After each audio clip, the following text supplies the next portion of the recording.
Hey everyone, who doesn't like lasers, right? So I wanted to create a video where I cover 4 different ways how to create lasers in Cinema4D and Redshift, and in this video I will just briefly go over each setup. You can download this on my Gumroad, and I also linked my Gumroad to the Discord channel. This is a brand new channel where you can get support on your packs that you buy from me, or we can just talk about YouTube and we can talk about what videos to cover next. And also I want to start live streaming, so let me know in the comments which days would be great for you. I was thinking weekends, 6 p.m. 7 p.m. of London time, and we would just go over anything you would like in 2 hours, let's say 2 hours live stream. I'm really pleased that you guys supporting this channel. We just reached over 2,000 people on my channel, and it really pleases me that you like this format. I want to improve it. I'm really looking for feedback. You guys let me know what would you prefer and how would you like this to go further. So let's go now over the 4 different project files with lasers and 4 different ways how we can do those in Redshift Cinema4D. I'm gonna include this on my Gumroad as well, so if you want to download these and check for yourselves, check the values, feel free to do so. And I'm gonna start now with the number 1, which is Area Light and Redshift Environment. So this setup is very easy. It's basically Area Light that has a shape of a disk, and the size is very small, 0.05 centimeters on both X and Y, and then spread is down to 0. This is basically the only thing you need to do. You can increase the exposure a little bit, just so we can see that dot is going to be just a little dot. So if I turn off the floater and environment, you're just going to see this little dot. So if I position this, if I'm going to get out of my camera and go back to the Redshift here lock, you can see that light is over here and it shoots over the 2K text. And then I bring the cloner, and inside the cloner I'm just gonna go into radial mode. Count is 18. The plane is X and Y, so I'm just gonna shooting at that wall. You can literally go and play with the offsets and change the, but only thing you're gonna see only dots. So what seals the deal is the Redshift environment. So if I'm going to turn on the Redshift environment with these kind of values, it will produce that effect of laser actually passing through the environment. The way it's achieved as well, that we have a material on Redshift environment, and it's only Redshift noise that goes to the volume. Instead of surface, you're just gonna go to the volume, and the noise values are, it's just turbulence noise, almost default values. I think then you can play with the amplitude gain to, you know, go more disco or go like you know, sniper type seals coming through the building.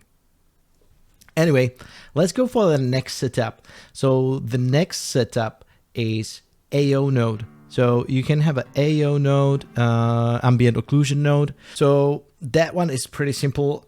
And I'm going to jump out of the camera, and you might be asking, like, why do I have these crazy planes here? And I don't know.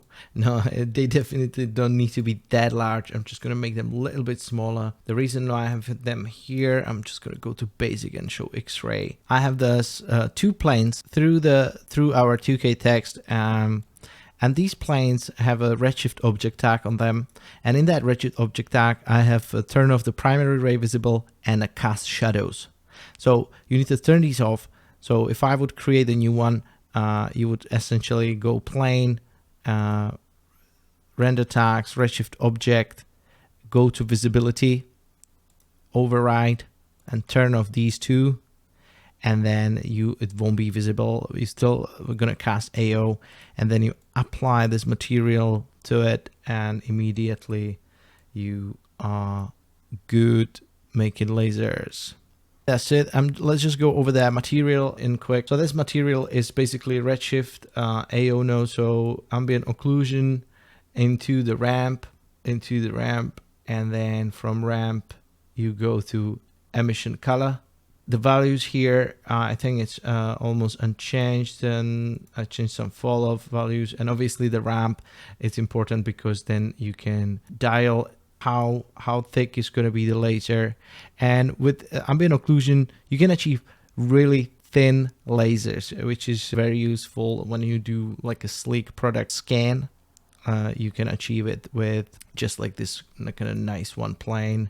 and you can just do scan over the product and just with this plane coming through. So I think this is really useful. So I would definitely look into this method. It's very popular. I've seen this a lot over the YouTube. So a lot of people using this method over the area light.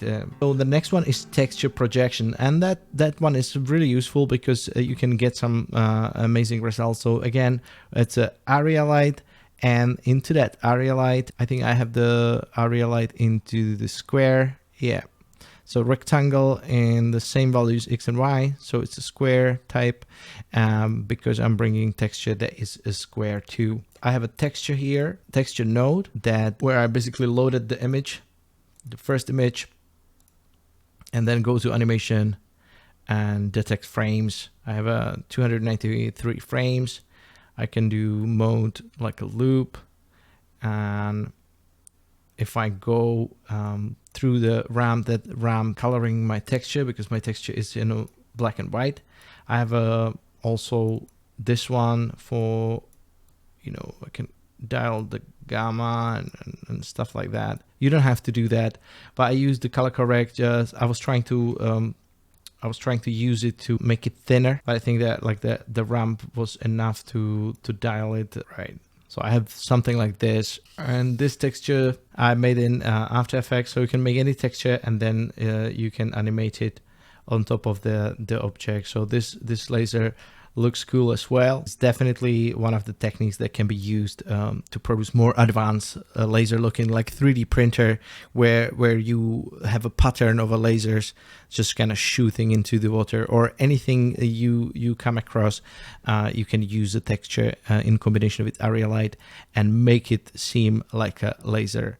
The next and the last method I've seen is using mesh light. So it's basically cylinder instead of area light into the cloner, and then onto that cylinder we use incandescent material. That material have a maximum noise inside the alpha, so we kind of break that pattern again just to make it look more realistic. Maximum noise inside the alpha on the incandescent material. If I would create like a cube or a cylinder, let's say this is my laser, and I would just go to Redshift materials, incandescent, just apply it, and I immediately have some kind of a type of laser. And just go here into illumination, change the color to blue, or like that. So I have these, and a lot of these, they are sold with the bloom effect. So the bloom effect was just kind of helping to sell the effects of laser, just creating that halo around stuff. So that really helps. Now, the reason why this setup with mesh light is not so ideal is because it doesn't react to the environment around, and so you're gonna have to play with the setup quite a while to make it look realistic. As you can see, this laser coming through, and that wouldn't normally happen if this would be, let's say, concrete, 2K concrete kind of sign. So, and in the area light example, you can see that it works much better because it stops on any object, so it's physically much more accurate, but it's heavy on the simulation. Kind of, if you're gonna go crazy with a lot of lasers, or you want to create more advanced setups, then you might come across that it's gonna be a little bit taxing. And this one is the best for tiny teeny laser, and the texture is for your custom built lasers. So I hope you like this video, and thank you very much. If you want to download all these project files, 1, 2, 3, 4, head to my Gumroad. And if you have any questions, just hit me up and tell me what would you like to see next. I'm really happy that we reached over 2,000 people on my YouTube so quickly.